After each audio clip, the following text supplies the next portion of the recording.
All India Radio presents Morning News.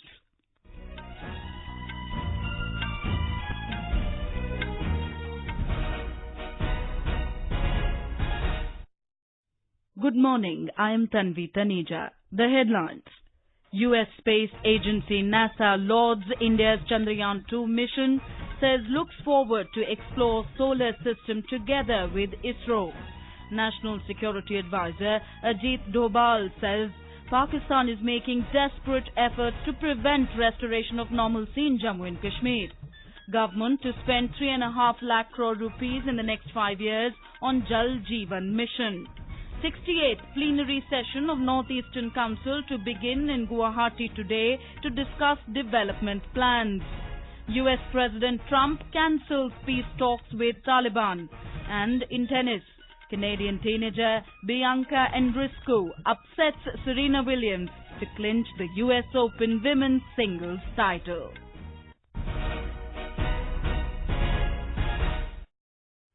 The U.S. Space Agency NASA has lauded the Indian Space Research Organization ISRO's attempt to land its Chandrayaan-2 mission on Moon.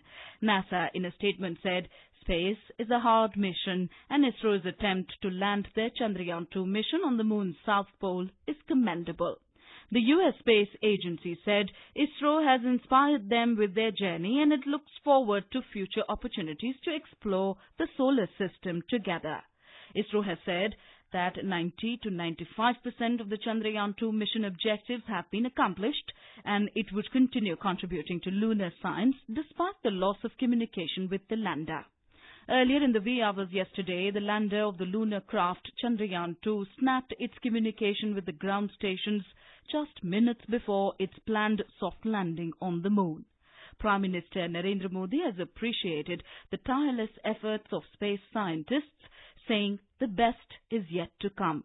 Indian Space Research Organization Chairman Dr. K. Sivan has said Chandrayaan-2's Vikram lander losing contact with ground will not affect ISRO's other projects. The project is not all going to affect any of our ongoing activities, and immediately we are going to have that crore 3 mission that is going to be there at the end of October. Then subsequently within a week time also we will be having the RSR-2BR1 mission. Then we have that our flagship program, that is the Gaganyaan project, that we are working very seriously. National Security Advisor Ajit Doval has said Pakistan-sponsored terrorists are making all efforts to prevent restoration of normalcy in Jammu and Kashmir. In a scathing attack on Pak-sponsored terrorism, Mr. Doval said efforts made by Pakistan to create turmoil in Jammu and Kashmir reflect its desperation. He disclosed that 230 Pakistani terrorists were spotted. Some of them have infiltrated, whereas some others were arrested. He said the government is determined to protect the lives of Kashmiris from Pakistani terrorists, even if it has to impose restrictions. He also said that there are Pakistani communication towers 20 kilometers along the border and they are trying to send messages to create unrest. Mr. Doval said restrictions have been eased progressively and more than 92% of the geographical area of Jammu and Kashmir is now without restrictions. Prime Minister Narendra Modi has announced that the central government will spend 3.5 lakh crore rupees in the next 5 years on Jal Jeevan Mission to deliver potable water at every household across the country. Addressing the state level Mahila Saksham Melava or Empowered Women's Meet of self-help groups organized by the Maharashtra State Rural Livelihood Mission in Aurangabad, he said that Jal Jeevan Mission has been launched in order to free women from the trouble of having to toil hard to fetch water. He said Jal Jeevan Mission involves saving water and delivering water at one's doorstep. देश की हर बहन को इस परेशानी से निजात दिलाने के लिए ही जल जीवन मिशन की शुरुआत की गई है। इस मिशन के तहत पानी बचाने के लिए, घर घर पानी पहुंचाने के लिए पूरा देश संकल्पबद्ध हुआ है। ये तय किया गया है कि आने वाले 5 वर्ष में लगभग 3.5 लाख करोड़ रुपए इस अभियान पर खर्च किए जाएंगे। Speaking about other initiatives for the empowerment of women's self-help groups, the Prime Minister said under Mudra scheme, one woman in every SHG will get a loan of 1 lakh rupees, and this will help them start new ventures and grow their business. Prime Minister Narendra Modi will inaugurate and lay foundation stone for several development projects at Rohtak in Haryana today. Mr. Modi will lay foundation for Sri Sheetala Mata Devi Medical College in Gurugram, 576 housing units for police officials in Bhondse, a mega food park in Rohtak, and integrated command and control center in Karnal. He will inaugurate affordable housing complexes in Rohtak, revival of Dulheda Distributory and integrated command and control center in Faridabad. Mr. Modi will also address Vijay Sankalp rally in Rohtak ahead of the upcoming assembly elections in the state. The rally would be the culmination of Chief Minister Manohar Lal Khattar's Jan Ashirwad Yatra, which began last month at Kalka. This is All India Radio giving you the news. For quick news updates, follow us on our Twitter handle at AIR News Alerts. The 68th plenary session of the North Eastern Council, NEC, will begin in Guwahati today. Union Home Minister Amit Shah will chair the two-day event. Governors and chief ministers of northeastern states will also attend the event. More from our correspondent. The Council is the nodal agency for the economic and social development of the Northeast, which consists of the 8 states of the region. The Northeast Council has been bringing in reforms towards the ease of living. The second day of the plenary will feature presentations of chief secretaries of the member states, with Nazreen Sarkar, Manas Pratim Sharma, AIR News, Guwahati. On the other hand, the fourth conclave of the North-East Democratic Alliance, a constituent of the ruling NDA, will be held in Guwahati on Monday. Telangana Chief Minister K. Chandrasekhar Rao will expand his cabinet today. According to official release, Mr. Rao has informed Governor-designate Tamilsai Soundararajan about the cabinet expansion, which was due ever since the Lok Sabha elections.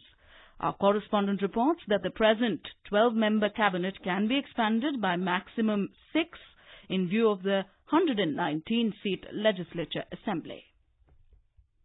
Union Road Transport and Shipping Minister Nitin Gadkari has said that the idea behind the high penalty under the new Motor Vehicles Act is to make people conform to the rules.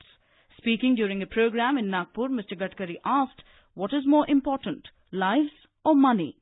Mr. Gadkari said only those breaking the law are paying fines. He said people did not take road safety rules seriously earlier and used to get away by paying a small amount, and this attitude won't stop until strict rules are made. The Nepal chapter of the Indian Institute of Mass Communication, IIMC Alumni Association, has started functioning. Ambassador of India to Nepal, Manjeev Singh Puri, inaugurated the first meet of Nepal chapter Connections 2019 in Kathmandu last evening. Director General of IIMC, K.S. Datwalia, and many prominent IIMC alumni from India and Nepal graced the occasion. Incessant rain triggered by a low-pressure area has created a flood-like situation in some parts of Odisha. The Meteorological Centre has forecast downpour to persist till tomorrow in Bargarh, Sambalpur and Jharsuguda districts. Heavy rain battered several districts including Ganjam, Kandhamal, Puri and Jagatsinghpur since Friday.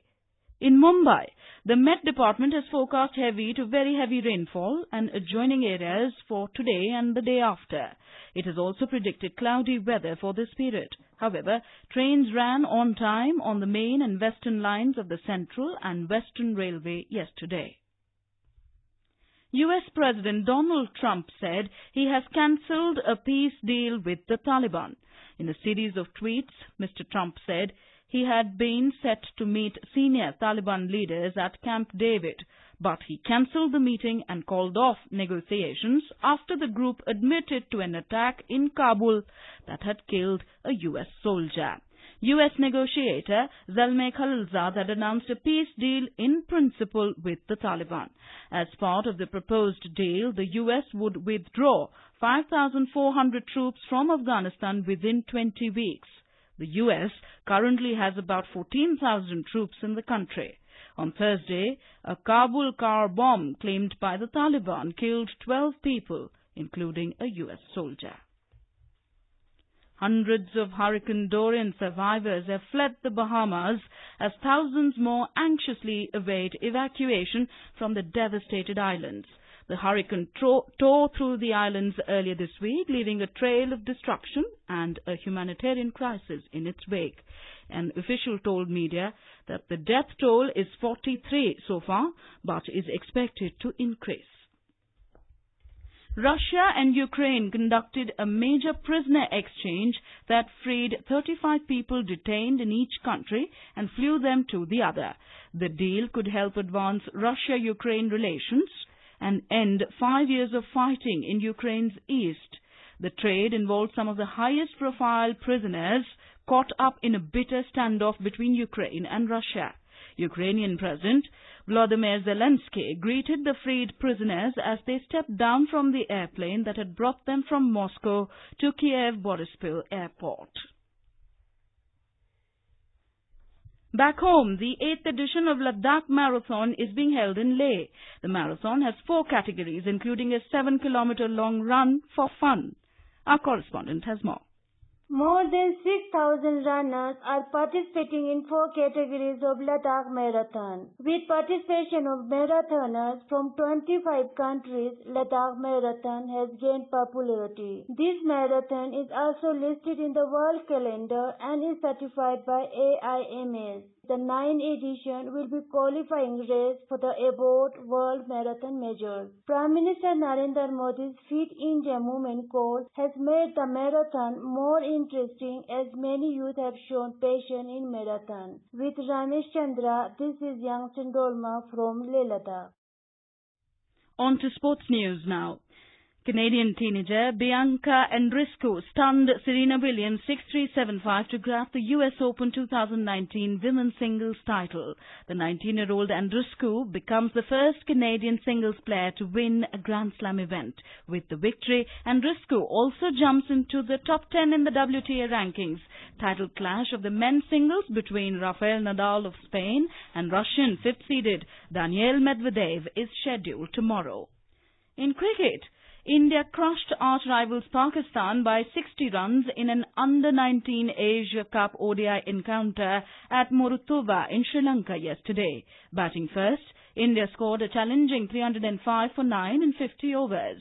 In reply, Pakistan were bowled out for 245 in 46.4 overs. South Africa cricket team led by Quinton de Kock has arrived in New Delhi for the upcoming 3-match series against India, each in the T20 and Test formats. And now for an overview of today's newspapers, it's over to Subhadra Ramachandran. Thank you, Tanvi. ISRO's Chandrayaan-2 effort touched down Moon's South Pole and Prime Minister Narendra Modi's photo consoling ISRO Chief K. Sivan are covered prominently by all the newspapers on their front pages. The Hindustan Times says, Chandrayaan lander signal lost, but ISRO's dream lives on. The Financial Express writes, as Moon remains elusive, India hopes for new dawn. ISRO's effort was also praised by world media, including the New York Times and The Guardian, reports the Mail today. National Security Advisor Ajit Doval's wide-ranging discussions with journalists on Jammu and Kashmir also get wide coverage. Hindu says, majority of Kashmiris support decisions on Article 370. The Indian Express reports, easing curbs in J&K depends on Pakistan behavior, says NSA. Most papers report Pakistan denying use of its airspace to President Ramnath Kovind. The Indian Express writes, Pak says Kovind can't use its MEA says unilateral action. And finally, the Financial Express informed lipstick shows full color in India as a lipstick index indicates popularity of cheap cosmetic instead of expensive clothes and accessories. With that, it's back to you, Tanvi. Thank you, Subhadra. And now, before we end the bulletin, the headlines once again. U.S. Space Agency NASA lauds India's Chandrayaan-2 mission, says looks forward to explore solar system together with ISRO. National Security Advisor Ajit Doval says Pakistan is making desperate efforts to prevent restoration of normalcy in Jammu and Kashmir. Government to spend 3.5 lakh crore rupees in the next 5 years on Jal Jeevan Mission. 68th Plenary session of North Eastern Council to begin in Guwahati today to discuss development plans. US President Trump cancels peace talks with Taliban. And in tennis, Canadian teenager Bianca Andreescu wins the US Open women's singles title. And with that, we end the morning news. Have a nice day.